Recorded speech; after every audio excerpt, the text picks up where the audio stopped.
J'avais 16 ans. À cet âge, la plupart des adolescents pensent au bac, aux amants du lycée, aux fêtes d'anniversaire entre copines. Moi, ce soir-là, je m'ai retrouvé seul sur le trottoir, avec une valise trop lourde pour mes bras et une boule dans la gorge que je n'ai jamais vraiment réussi à avaler. Mes parents venaient de me mettre dehors. Ce n'était pas une dispute soudaine, pas un coup de colère passager. C'était froid et calculé. Mon père m'avait regardé sans un mot pendant que ma mère me lançait un sac en plastique rempli de quelques vêtements. Elle avait simplement dit: Tu ne nous écoutes pas, tu crois que tu peux faire ta vie comme tu veux, vas-y alors, fais-la ta vie. Puis elle avait fermé la porte, lentement, sans un cri, sans larmes, comme si je n'avais jamais existé. Je suis resté là, sur le bas de la porte, paralysé. Il faisait froid, c'était un mois de novembre. Il pleuvait doucement, une pluie fine qui s'infiltrait dans les eaux. J'ai attendu, je ne sais pas combien de temps, puis peut-être qu'ils allaient réouvrir, peut-être que c'était juste un test, une mise en scène pour me faire peur. Mais non, la lumière du salon s'est éteinte. La maison est tombée dans le silence. J'ai marché sans but cette nuit-là. J'avais 10 euros dans ma poche, pas de téléphone. Il me l'avait pris en partant. J'ai dormi dans une cage d'escalier. Le lendemain, j'ai menti à une fille de mon lycée. Je lui ai dit que j'avais loupé mon train, que mes parents étaient en déplacement. Elle m'a hébergé de nuit. Après, je suis parti. J'ai enchaîné les galères, des foyers d'accueil, des hébergements temporaires, des jobs en noir. J'ai connu la peur de ne pas savoir où dormir, la honte de manger froid dans des boîtes de conserve ouvertes, la solitude des soirs sans personne à qui parler. Et je m'étais juré une chose, que j'allais réussir. Pas pour eux, pas pour prouver quoi que ce soit, mais pour moi, parce que je refusais de devenir ce que le monde semblait avoir décidé pour moi. J'ai bossé comme serveuse, comme femme de ménage, caissière. La journée, je travaillais, la nuit, je suivais des cours du soir. J'ai passé mon bac à 20 ans en candidat libre, puis j'ai suivi une formation en marketing digital. J'ai appris vite, très vite. J'étais comme affamé de savoir, de liberté et de revanche. À 23 ans, j'ai lancé ma propre agence. À 25, j'avais 5 employés, 2 clients internationaux et un appartement au dernier étage avec une terrasse et une belle vue sur la ville. J'avais réussi, pas seulement matériellement, j'avais reconstruit une dignité, une confiance en moi et surtout une nouvelle vie. J'avais même commencé à penser que peut-être j'étais sorti de l'ombre, que le passé m'avait enfin laissé tranquille. Jusqu'au jour où j'ai reçu cette lettre. C'était un matin banal. Le facteur avait glissé une enveloppe épaisse dans ma boîte. Pas de nom d'expéditeur, juste mon adresse écrite à la main. J'ai ouvert par curiosité et là j'ai vu leur nom, mon père et ma mère. Je suis resté figé, la feuille tremblante entre les mains. Je n'avais aucune idée comment ils ont pu trouver mon adresse. Il était écrit: Ma chérie, cela fait des années maintenant, nous espérons que tu vas bien. Nous regrettons certaines décisions du passé, mais nous avions nos raisons. Tu sais, les années ont été difficiles pour nous aussi. Ton père est malade, et moi, je ne travaille plus. Nous savons que tu as bien réussi, et nous sommes fiers de toi, même si tu nous as tourné le dos.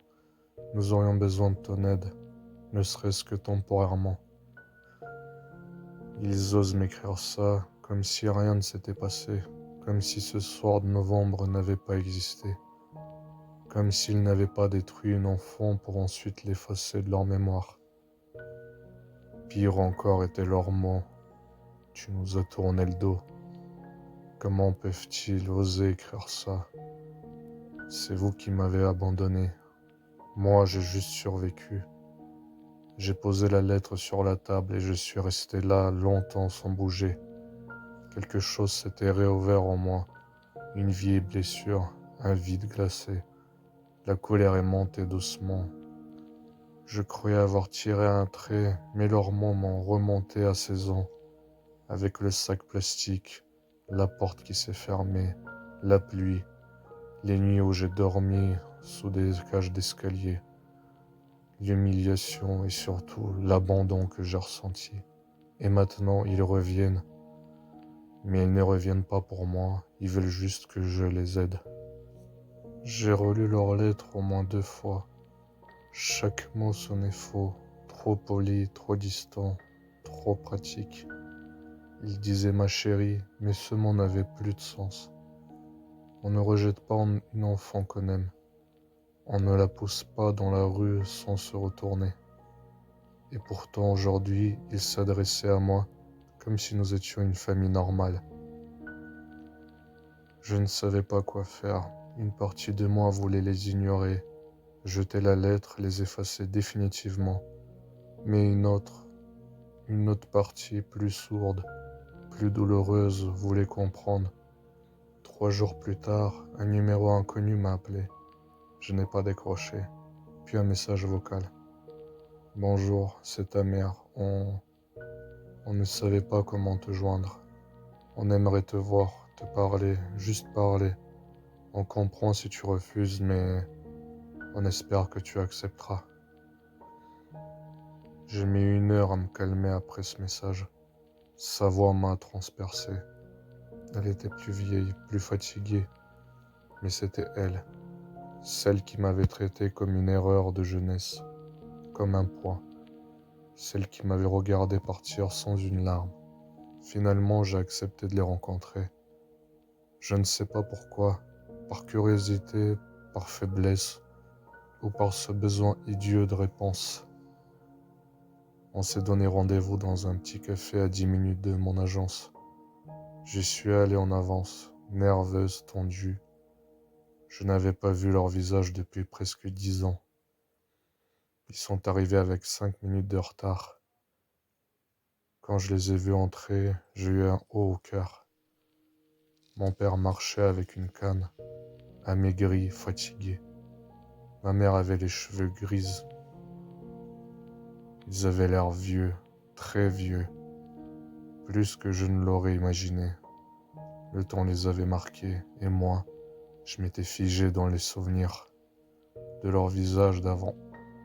Ce contraste m'a frappé en pleine poitrine. Ma mère m'a souri, hésitante. Bonjour, Élise. Je n'ai pas répondu. Je les ai regardés s'asseoir. Mon cœur battait si fort que j'avais du mal à respirer. Merci d'être venu, a dit mon père. On ne voulait pas t'imposer quoi que ce soit, a ajouté ma mère. On voulait juste te revoir. Je les ai laissés parler. Je n'ai rien dit pendant de longues minutes. Je les observais, comme on observe deux inconnus qui prétendent nous connaître. Ils m'ont raconté leurs galères, la maladie de mon père, le licenciement de ma mère, les dettes, les aides sociales. Et puis lentement, ils ont dérivé. On a vu ton site, tu fais des choses formidables. Tu dois bien gagner ta vie maintenant, non? On est content pour toi, vraiment. Tu sais, on te demande pas grand-chose, juste un petit coup de pouce pour les médicaments, pour le loyer, pour survivre, quoi. Et là, j'ai compris. Ce n'était pas un vrai retour. Ce n'était pas une reconnaissance. C'était une tentative de récupération. Je suis restée droite et froide. Vous ne vous souvenez pas de ce que vous m'avez fait, hein? Ils se sont figés. Élise, tu étais ingérable. On ne savait plus comment faire. Ah bon? Vous ne saviez pas comment faire, alors vous m'avez jeté dehors. Tu nous défiais constamment, tu faisais ce que tu voulais. On avait peur pour toi. Non, vous aviez peur de regarder des voisins, peur d'avoir raté votre rôle de parent, alors vous m'avez abandonné. Ma voix tremblait, mais je ne pleurais pas, je ne leur donnais pas ce pouvoir. Vous m'aviez laissé seul, à 16 ans, dans la rue. Vous n'avez jamais cherché à me retrouver. Pas un appel, pas une lettre. Et maintenant que j'ai une vie, une stabilité et de l'argent, vous revenez. Vous osez me dire que c'est moi qui vous ai tourné le dos. Ils ont baissé les yeux. Ma mère s'est mouchée. Mon père serrait les dents. Je me suis levé. Je ne suis pas votre compte bancaire. Je ne suis pas la récompense de votre lâcheté. Vous avez choisi de ne plus être mes parents ce soir-là. N'espérez pas que je fasse semblant aujourd'hui. Ma mère m'a agrippé la main en pleurant. Tu ne peux pas nous détester pour toujours. On t'a donné la vie, Élise. J'ai arraché ma main. Non, vous m'avez donné la douleur, la peur et surtout l'abandon. C'est moi qui me suis donné une vie, pas vous. Je suis sorti sans me retourner. Ce soir-là, j'ai pleuré. Ça me faisait mal. Mais en même temps, ça me libérait. J'ai pensé à la fille de 16 ans que j'étais. Ils avaient réouvert une blessure et elle saignait. Mais je ne regrette pas mes mots. Ils avaient enfin entendu ce qu'ils méritaient.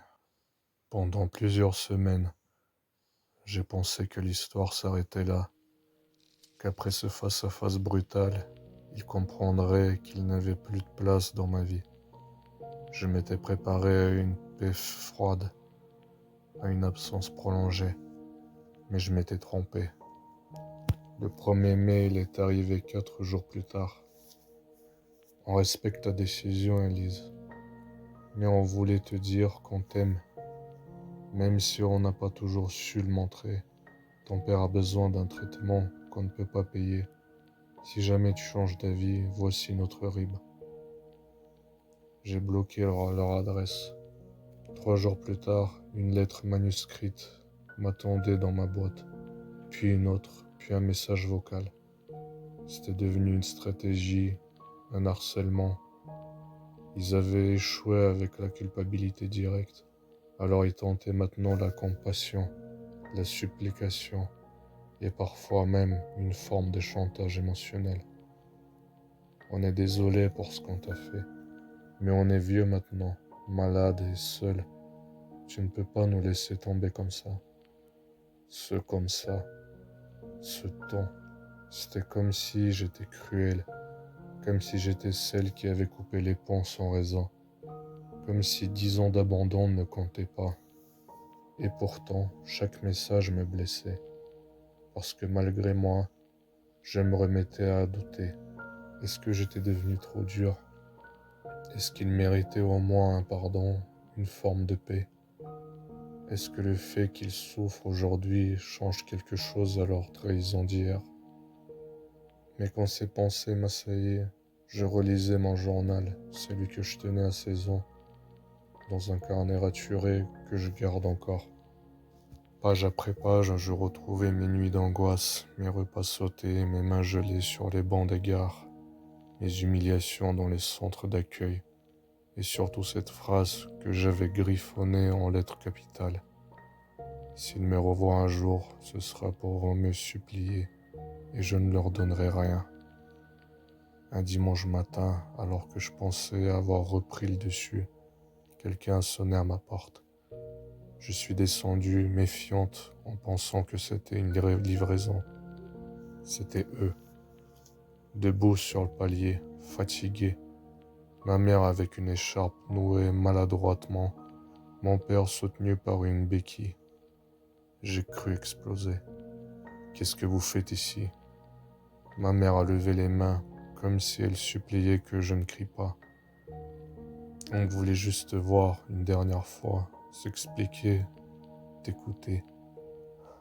Je me suis retenu de claquer la porte, mais quelque chose dans leurs yeux m'a désarmé. Ils semblaient vraiment à bout. Alors je les ai laissés entrer, pas par bonté, par besoin de terminer ce chapitre définitivement. On s'est installé dans le salon, mon espace sacré, mon refuge. Ils n'osaient pas toucher aux objets, tout semblait les intimider. Ma mère a parlé la première. Tu sais, quand tu es parti, on a cru que tu reviendrais, quand t'avais fait peur, et que tu allais revenir en pleurant, nous demander pardon. Je l'ai regardé choqué. Me demander pardon? Vous me mettez dehors et vous attendiez que je vous supplie? On a mal réagi, a ajouté mon père. On avait peur que tu suives la mauvaise voie.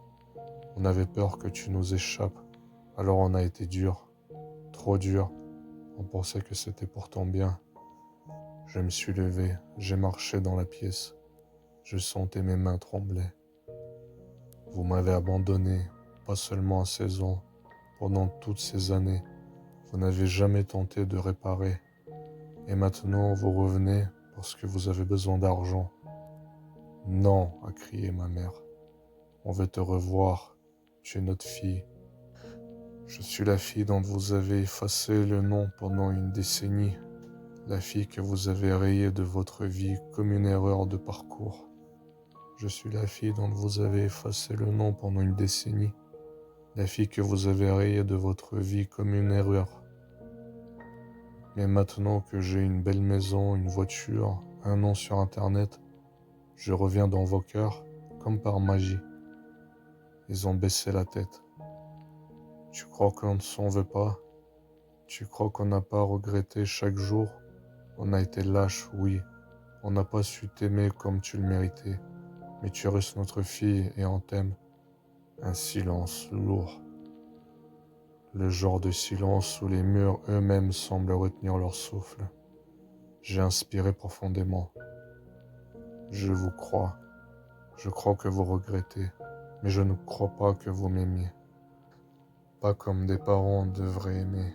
Sinon, vous n'aurez pas attendu que j'ai quelque chose à donner pour revenir. Ils n'ont rien répondu. Ma mère pleurait en silence. Mon père regardait le sol. Je vais vous proposer quelque chose. Et je dis enfin, une seule fois.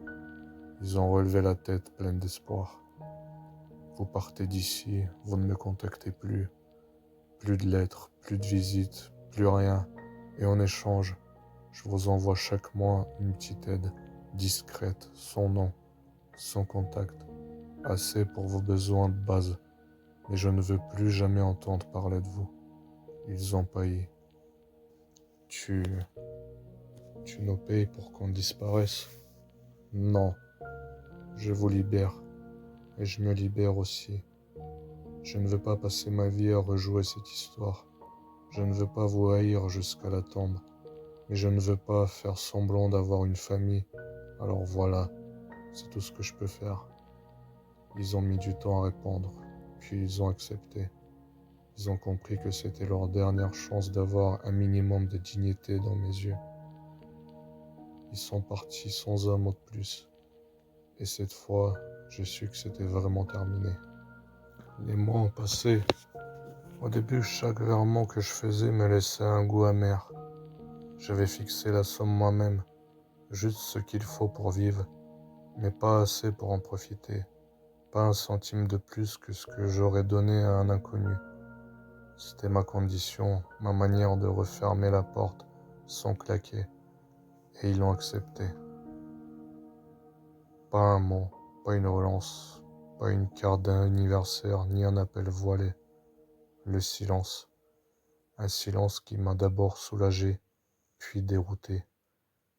Car je ne m'attendais pas à ce que ce vide prenne autant de place.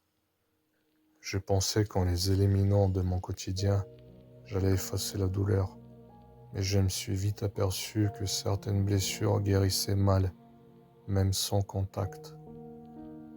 Je pensais parfois à eux, à ce qu'ils faisaient, à ce qu'ils ressentaient en recevant chaque mois cet argent. Était-ce de la honte, de la gratitude, ou simplement de la résignation? Je ne le saurais jamais. Et au fond, je ne sais toujours pas si je voulais vraiment savoir. Un jour, alors que j'étais en déplacement pour une conférence sur la réussite personnelle, ironique n'est-ce pas, j'ai croisé une femme âgée dans le hall de l'hôtel. Elle m'a fixé avec insistance. Je me suis tourné vers elle, polie mais distante. « Élise, c'est bien toi ?» Je l'ai reconnue, Madame Langlois, une ancienne voisine de mes parents. Elle m'a serré la main avec émotion. Je ne t'avais pas reconnu depuis que tu étais ado. Tu es magnifique et tellement forte. Tes parents seraient si fiers. J'ai esquissé un sourire crispé. Vous avez des nouvelles d'eux? Elle a hoché la tête, son regard s'est assombri. Ils ont eu des problèmes de santé tous les deux. Ton père est décédé il y a 3 mois. Crise cardiaque. Et ta mère, elle est dans un centre de soins, Alzheimer. C'est assez avancé. Je ne savais pas si je devais pleurer, hurler ou fuir. 3 mois. 3 mois et personne ne m'avait rien dit. Mais pourquoi l'aurait-il fait? J'aurais imposé le silence. Madame Langlois m'a pris les bras avec douceur. Tu sais, avant qu'il parte, ton père parlait souvent de toi. Il disait qu'il avait tout gâché, que tu étais la meilleure chose qui lui est arrivée et qu'il n'avait pas su t'aimer comme il fallait. Ces moments frappaient plus fort que je ne l'aurais cru. Je ne savais pas s'ils étaient vrais, s'ils étaient sincères, mais ils ont fait trembler quelque chose en moi. 2 semaines plus tard, je suis allé voir ma mère. Le centre était modeste, propre. L'infirmière m'a accueilli avec bienveillance, même si elle semblait surprise de me voir. Elle a des moments de lucidité, mais ils sont rares. Quand je suis entré dans la chambre, j'ai eu du mal à la reconnaître. Ma mère a maigri, les cheveux gris emmêlés, les yeux perdus.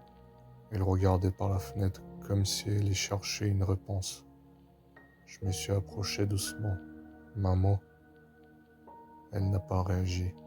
J'ai posé une main sur son épaule. Elle s'est tournée lentement, m'a regardé avec des yeux flous, puis un sourire immense a illuminé son visage. Élise, ma petite Élise, tu es revenue. Mon cœur s'est serré. Elle m'a prise dans ses bras, comme si rien ne s'était passé, comme si les années n'avaient pas compté, comme si j'avais toujours été là. En l'espace d'un instant, j'ai laissé tomber mes armes. J'ai laissé cet instant durer, parce qu'au fond, malgré tout, j'avais besoin de son amour. Pendant les mois suivants, je suis revenu plusieurs fois. Parfois, elle me reconnaissait, d'autres fois non. Mais à chaque visite, j'ai senti quelque chose se reconstruire. Pas une relation mère-fille, ça c'était trop tard, mais une forme de paix, un pardon long, progressif et mutuel. Je n'ai jamais cessé de lui rappeler ce qu'elle m'avait fait, ni de me rappeler ce que j'avais enduré.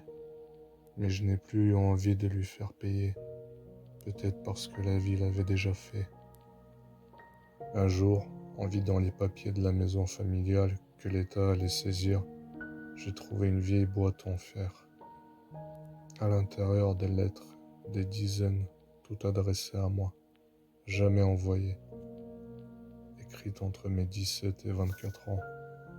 Certaines étaient pleines de colère, d'autres de culpabilité. Certaines étaient simplement vides, remplies de silence et de larmes entre les lignes. Je les ai toutes lues, et pour la première fois j'ai compris qu'ils avaient souffert eux aussi, qu'ils avaient été lâches, oui, mais aussi perdus, et qu'ils avaient eux aussi regretté à leur manière. Aujourd'hui, je vais toujours avec mes cicatrices, mais elles ne saignent plus. Je ne dis pas que j'ai tout pardonné, je ne dis pas que j'ai oublié, mais je fais la paix, et je continue d'avancer, parce que je suis la fille qu'ils ont rejetée, mais aussi celle qui a survécu, et qui n'a jamais cessé de se battre. Je vous remercie d'avoir écouté cette histoire avec moi. Si vous vous reconnaissez dans cette histoire, n'hésitez pas à partager vos pensées dans les commentaires. À très bientôt.